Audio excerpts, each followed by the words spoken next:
앞선 5장에서 바울은 성령을 따라 살면 성령의 열매들을 맺는다라고 가르쳤습니다. 오늘 본문에서는 이 성령의 열매를 맺은 사람들은 어떤 삶을 살아야 하는지를 구체적으로 설명합니다. 1절, 교회 안에 실수로 죄를 저지른 형제가 있다면 온유한 마음으로 바로잡아 주어야 합니다. 이 바로잡다는 부러진 뼈나 관절을 회복시킨다라는 정형외과 의학 용어입니다. 부러진 뼈가 붙으려면 고통스럽고 긴 시간이 필요한 것처럼 이 죄를 지은 형제를 회복시키는 일도 인내와 사랑, 기다림이 필요합니다. 그런데 바로잡아줄 때는 반드시 온유한 마음으로 해야 합니다. 우리는 일반적으로 온유라고 하면 연약하고 힘이 없는 모습을 떠올리는데 성경이 말하는 온유는 그렇지 않습니다. 당시 헬라인들이 생각했던 온유는 연약한 모습이 아니라 자신에게 주어진 힘을 절제하고 상황에 맞게 적절하게 사용하는 절제된 강함을 의미합니다. 예수님께서도 자신을 향해서 나는 마음이 온유하다라고 말씀하셨습니다.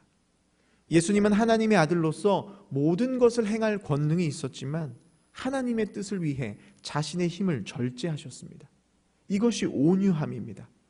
따라서 온유한 마음으로 바로잡으라 라는 말은 죄를 지은 형제를 대할 때는 절제해서 행동하라 라는 이야기입니다. 감정적으로 행동하거나 그 사람과 나를 비교해서 비난하고 정죄하는 것이 아니라 디모데후서 3장 16절 말씀처럼 하나님 말씀이 형제를 교훈하고 책망해서 올바른 길로 돌아올 수 있도록 도와야 합니다. 그 과정에서 공동체는 부러진 뼈가 다시 붙을 때까지 사랑으로 기다려줄 수 있는 태도가 필요합니다. 2절, 너희가 짐을 서로 지라. 죄를 지은 형제가 스스로 회복할 힘이 없을 때 공동체가 그 짐을 함께 나눠줘야 합니다. 한 몸이면 짐을 함께 질 수밖에 없습니다. 팔이 부러져서 깁스를 하게 되면 줄을 목에다가 맵니다. 팔을 다쳤는데 목이 고생하고 또 반대쪽 팔도 고생합니다. 이렇게 그리스도를 머리로 한 몸으로 부름받은 교회는 한 생명으로 이어져 있기 때문에 다른 누군가의 아픔이 곧 나의 아픔이 되는 겁니다. 바울은 이렇게 서로가 서로의 짐을 져서 그리스도의 법을 성취하라, 내 이웃을 내 몸같이 사랑하라는 예수님 말씀을 실천하라라고 이야기합니다. 그러면서 3절, 만일 누가 아무것도 되지 못하고 된 줄로 생각하면 스스로 속임이라. 마치 자신이 특별한 존재인 것처럼 교만에 빠져서는 안 된다라는 말입니다. 이런 사람의 특징은 자신과 남을 비교하면서 저 사람은 나와 다른 사람이라고 구분짓습니다. 그러면서 상대방을 변화시킬 수 있다라는 교만함으로 연약한 형제의 잘못을 지적하고 비난합니다. 이런 사람들은 상대방의 짐을 져주기는커녕 오히려 더 무거운 짐을 지게 만듭니다. 따라서 4절, 각각 자기의 일을 살피라. 남과 자신을 비교하면서 손가락질하기 전에 하나님 앞에서 먼저 자신을 돌아봐야 합니다. 5절, 각각 자기의 짐을 질 것이라.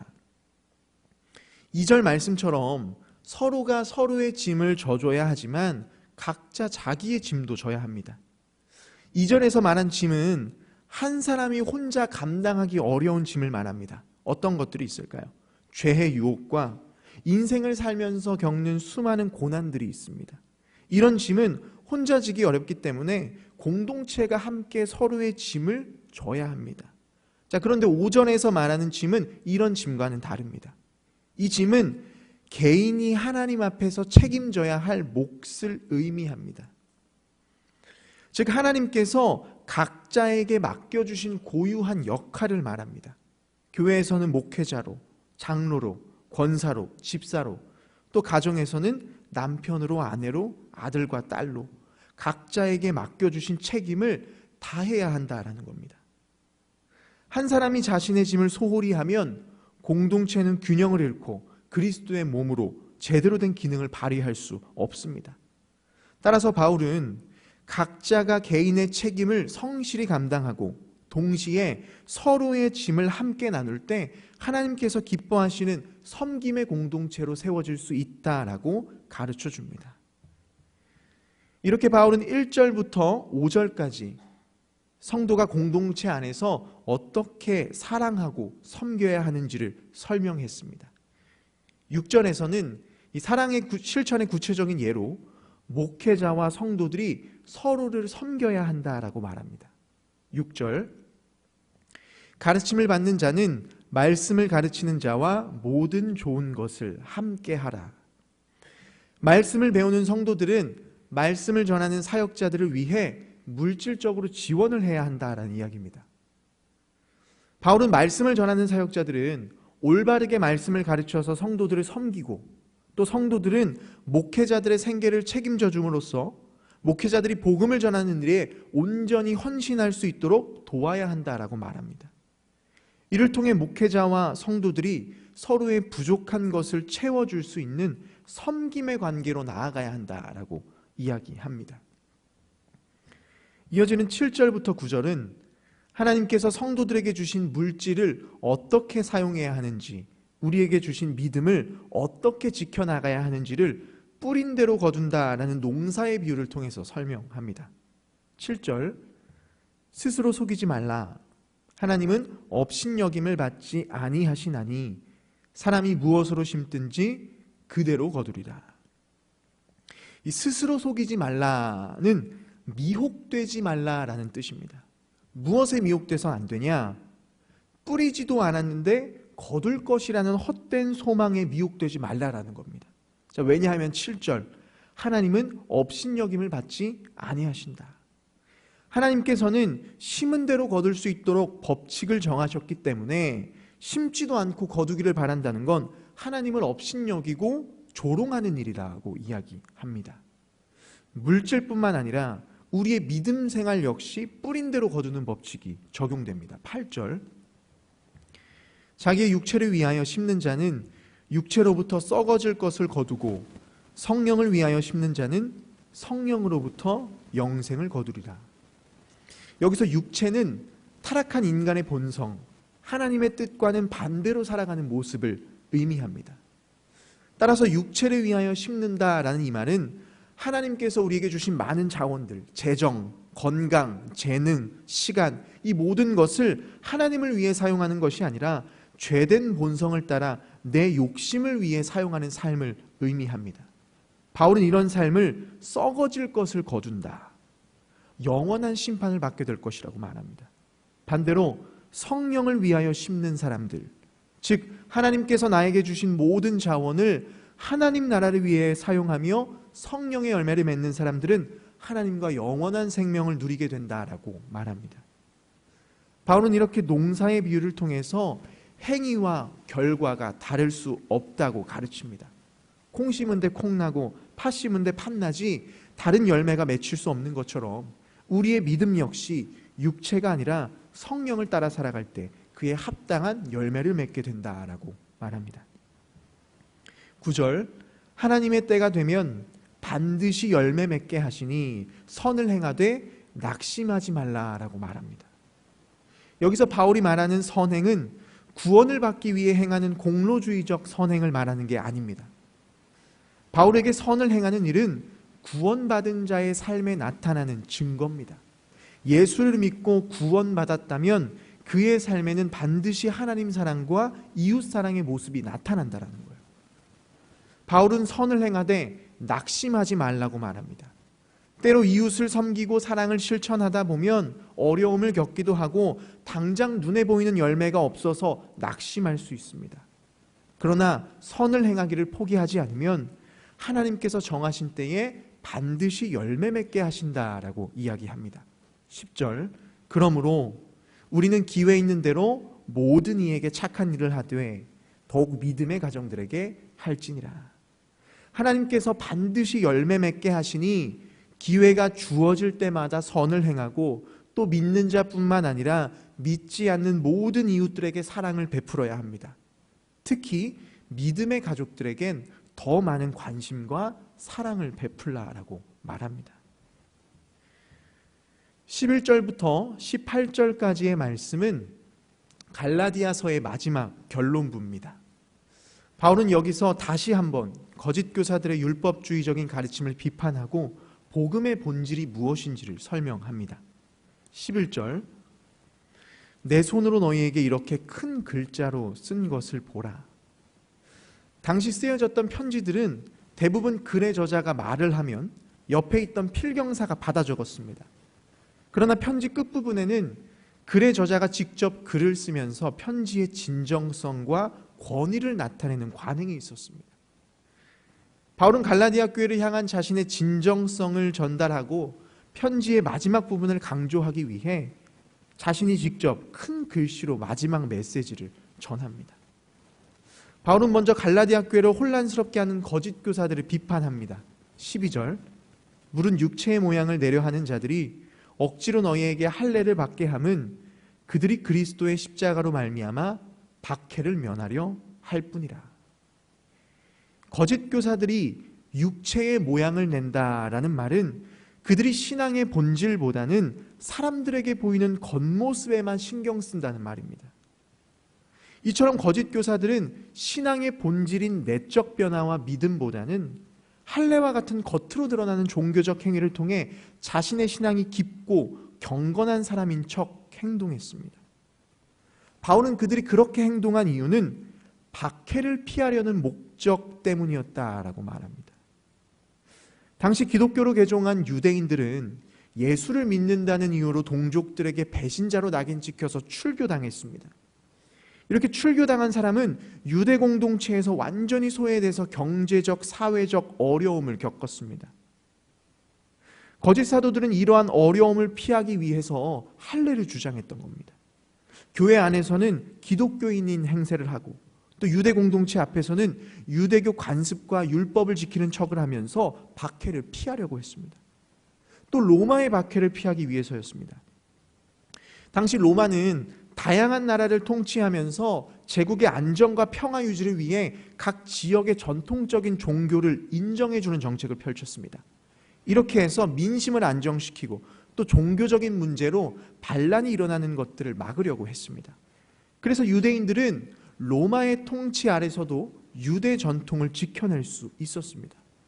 그런데 로마는 기독교는 허용해주지 않았습니다. 왜냐하면 이 기독교는 다른 종교들과 달리 황제 숭배도 거부하고 또 이방인들에게 전도하면서 세력을 확장해 나가니까 로마 입장에서는 기독교가 사회 질서를 무너뜨리지 않을까 불안했던 겁니다. 그래서 로마는 기독교를 불법 집단으로 여기고 박해했습니다. 이런 상황 속에서 거짓 교사들이 로마의 박해를 피하기 위해서 생각해낸 게 뭐냐? 할례입니다. 할례는 유대교 신자라는 증거였기 때문에 로마 제국의 눈에 할례 받은 사람은 기독교인이 아니라 유대교 신자로 보였습니다. 거짓 사도들은 거짓 교사들은 이 점을 악용했던 거예요. 로마 제국이 너 예수 믿지? 라고 핍박하면 아니요, 저는 할례 받은 유대인입니다. 할례 받은 것을 증거로 내밀면서 기독교인이라는 사실을 숨겼습니다. 거짓 교사들은 이런 행동을 합리화하고자 갈라디아 교회 성도들에게 구원받으려면 예수 믿는 것으로는 충분하지 않고 할례도 받아야 돼라고 복음을 왜곡시켰던 겁니다. 바울은 이렇게 박해를 피하기 위해 복음의 진리를 변질시키는 거짓 교사들을 비판합니다. 13절을 보면 바울은 거짓 교사들에게 성도들에게 할례를 강요하는 건 육체로 자랑하기 위함이라고 말합니다. 하나님을 향한 선한 마음으로 할례를 받으라고 강요한 게 아니라 박해를 피하기 위해서 또 자신을 추종하는 무리를 만들고 사람들에게 인정받기 위해서 할례를 강요했습니다.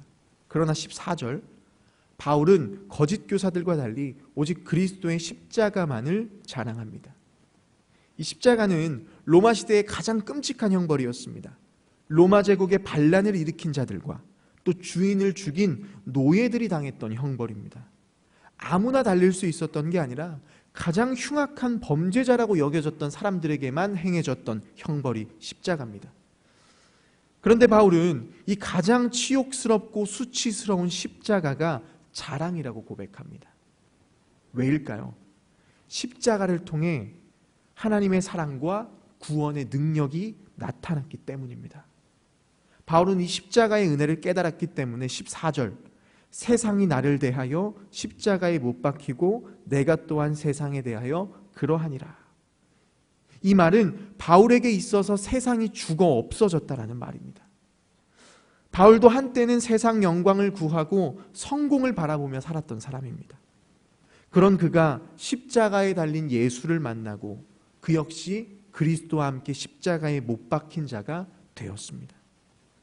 그렇기 때문에 바울은 더 이상 세상적 가치와 욕망이 그에게 어떠한 영향도 미치지 못한다라고 말합니다. 이렇게 바울은 십자가의 비밀을 깨닫고 세상에 대하여는 죽었기 때문에 거짓 교사들처럼 세상을 자랑하는 게 아니라 오직 십자가에 달린 그리스도만 자랑한다라고 고백합니다. 16절, 할례나 무할례가 아무것도 아니로되 오직 새로 지으심을 받은 것만이 중요하니라. 할례를 받으나 받지 않으나 유대인이든 이방인이든 구원받는데 전혀 문제가 되지 않습니다. 구원에 있어서 중요한 건 오직 새로 지음받는 일입니다. 이 새로 지음받는 일은 무엇이냐? 율법을 버리고 복음을 택해서 예수 그리스도를 구주로 받아들이는 겁니다. 그래서 우리가 하나님의 자녀라는 새로운 신분을 얻고 거룩한 하나님 나라 백성으로 살아가는 일입니다. 이것이 고린도 후서에서 바울이 말한 새로운 피조물로의 변화입니다. 바울은 이렇게 율법주의를 배척하고 믿음으로 하나님 자녀로 살기를 결단하는 성도들을 축복합니다. 16절, 하나님의 이스라엘에게 평강과 긍휼이 있을지어다. 여기서 하나님의 이스라엘이란 유대교에서 이야기하는 아브라함의 핏줄만을 이야기하는 게 아닙니다. 로마서 9장을 보면 바울은 이스라엘에게서 난 자가 다 이스라엘이 아니다. 아브라함의 혈통이라고 이스라엘이라고 여겨지는 게 아니라 약속의 자녀가 씨로 여기심을 받는다라고 말합니다. 아브라함이 믿음으로 의롭다함을 얻은 것처럼 그리스도를 믿는 믿음으로 구원받는 자가 참 이스라엘이라는 말입니다. 따라서 16절에 하나님의 이스라엘은 예수를 그리스도라고 고백하고 구원받은 유대인과 이방인 모두를 포함하는 말입니다. 유대인이든 이방인이든 상관없이 예수를 믿고 구원받으면 하나님의 이스라엘이 된다라는 겁니다. 바울은 그들에게 평강과 긍휼이 있기를 기도합니다. 17절, 나를 괴롭게 하지 말라. 내가 내 몸에 예수의 흔적을 지니고 있노라. 이 흔적, 스티그마는 고대 사회에서 가축이나 노예가 주인의 소유라는 증표로 찍혔던 불도장입니다. 따라서 바울이 예수의 흔적을 지니고 있다라고 말한 건 나는 이제 더 이상 세상 것이 아니라 예수님의 소유입니다라는 고백입니다. 바울은 복음을 전하면서 수없이 매맞고 돌에 맞았습니다. 그래서 그의 몸에는 수많은 박해의 상처가 새겨졌습니다. 바울은 이것을 예수의 흔적이라고 말합니다. 바울은 자신의 몸에 새겨진 이 예수의 흔적을 갈라디아 성도들에게 떠올리게 하면서 더 이상 거짓 교사들에게 속아서 자신을 고통스럽게 하지 말라라고 이야기합니다. 18절, 우리 주 예수 그리스도의 은혜가 너희 심령에 있을지어다. 바울은 율법 준수가 아니라 예수 그리스도의 은혜가 성도들의 마음을 변화시키고 그들의 신앙의 중심이 되기를 바라는 마음으로 축복을 전하며 편지를 마무리합니다. 말씀을 정리합니다. 바울은 거짓 교사들로 인해 혼란에 빠져서 서로를 정죄하고 비난하는 갈라디아 교회에 올바른 섬김의 모습을 제시합니다. 먼저 연약한 형제가 있다면 온유한 마음으로 바로잡아 주어야 합니다. 온유는 절제된 힘입니다. 온유한 사람, 힘을 절제할 줄 아는 사람은 자신의 한계를 분명히 알고 있습니다. 그래서 내 힘으로는 누군가를 변화시킬 수 없다는 사실을 알고 그 자리를 하나님께 내어드립니다. 반대로 온유하지 않은 사람은 힘을 절제할 줄 모르기 때문에 하나님 자리까지 올라가서 연약한 형제를 비난하고 공격합니다. 여러분, 우리는 온유한 사람이 되어야 합니다. 그래서 내 힘으로는 다른 누군가를 변화시킬 수 없다는 사실을 깨달아야 합니다. 그렇지 않으면 우리는 하나님이 계셔야 할 자리에 내가 올라가서 다른 누군가를 정죄하고 판단할 수밖에 없습니다. 그건 연약한 형제에게 더 큰 짐을 지게 할 뿐입니다. 우리가 할 일은 하나님의 은혜로 형제가 변화될 수 있도록 사랑으로 인내하고 품어주고 기도해주는 일입니다. 여러분, 연약한 사람이 언제 어떻게 변화될지는 우리 손에 달린 게 아닙니다. 하나님 손에 달려 있습니다. 우리는 그저 하나님께서 변화시키고 회복시키실 것을 믿음으로 바라보면서 인내하고 끝까지 사랑해야 합니다. 이것이 오늘 바울이 말한 서로가 서로의 짐을 함께 지는 일입니다. 바울은 갈라디아 교회 성도들에게 복음을 전하다가 생긴 예수의 흔적을 보여줍니다. 예수와 함께 십자가에 못 박힌 바울에게 남은 자랑은 예수의 흔적뿐이었습니다. 여러분, 오늘 우리의 자랑은 무엇입니까? 하나님께서 우리에게 주신 수많은 자원들을 가지고 부와 명예를 쌓아 올린 것, 외모와 건강, 그것이 우리의 자랑입니까? 하나님 앞에 서는 날 우리에게 새겨진 세상의 흔적은 아무런 도움도 되지 못합니다. 그러나 우리에게 새겨진 예수의 흔적, 복음을 위해, 교회를 위해 피 흘리기까지 쌓은 의리의 흔적은 주님 앞에 반드시 기억될 겁니다. 사랑하는 여러분, 하나님께서 올 한 해 우리 각자에게 맡겨주신 짐, 사명이 있습니다. 사명의 길이야말로 우리에게 가장 좋은 길임을 기억하며 최선을 다해 이 믿음의 길을 걸어가시는 여러분들이 되시기를 바랍니다. 세월이 흐르면 나무에 나이테가 새겨지고 사람에게는 주름이 생기듯 시간의 흐름 속에서 우리의 삶에도 예수의 흔적이 깊이 새겨지게 되기를 간절히 소망합니다.